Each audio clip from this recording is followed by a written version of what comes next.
In Catechism of the Catholic Church number 630, it says, during Christ's period at the tomb, his divine person continued to assume both body and soul, although they were separated from each other by death. For this reason, the dead Christ body saw no corruption. In Acts chapter 13 verse 37.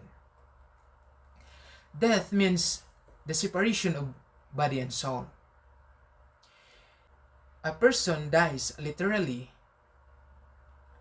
results to a separation of what was united, the body, the soul, in one person. If God died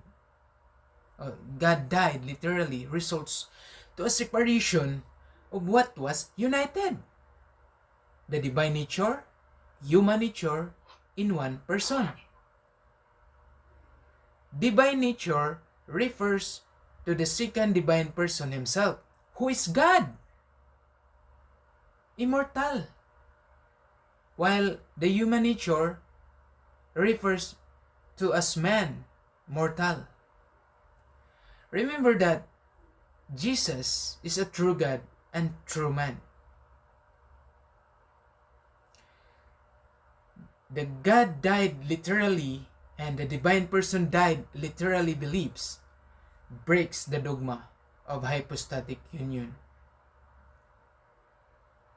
The CBCP, through an archbishop in the Philippines, are supported the God died literally, so, confirming and supporting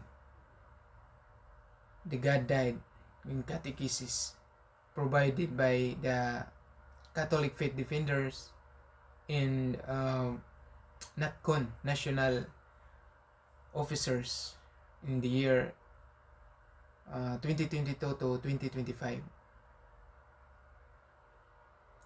For me, as an OFW here in South Korea,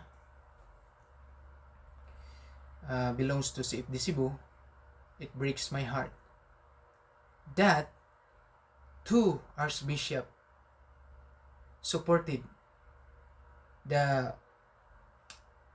God died literally that was stated against the teachings of our Catholic dogmas. It breaks my heart.